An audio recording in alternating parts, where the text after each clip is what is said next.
Dobar dan. Dobar dan. Evo, sprema se najluđa noć. Recite čim se bavite i kako kanite dočekati Novu godinu? Kaj je to za televiziju? Da.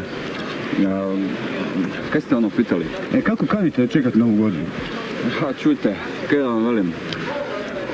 Teško je danas, stvarno. Čim se bavite, recimo? Ja sam glazbenik. A u kojem? Na Rock Akademiji sam predavao prije gitaru. U koji je to band bio?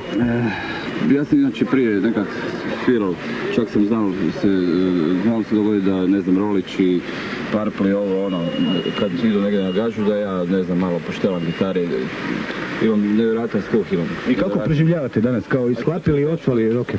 Teško je, stvarno. Danas se čovjek više uopće ne mre normalno gažirati, razumijete, nema gaži, uopće gaži više nema. Kako se to prije znalo raditi? Znate, pazite, prava gaža.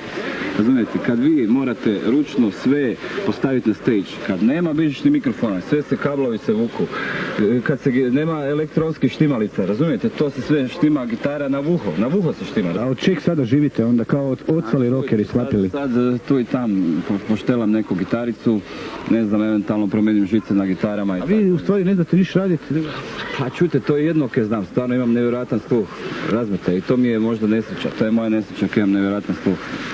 I kako sastavljate kraj s krajem onda?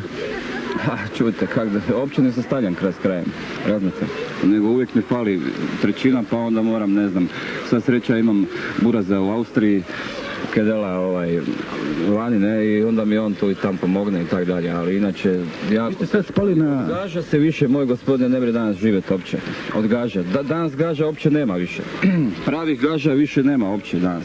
Vi ste svoj položaj doveli do gadljivosti, do sažaljenja. Dakle, niste vrijedni toga da neko obriše s vama cipele. A čujte, gledajte, kaj da vam ja velim? To je jednostavno takva situacija, nema više, Vi ste nula u stvari.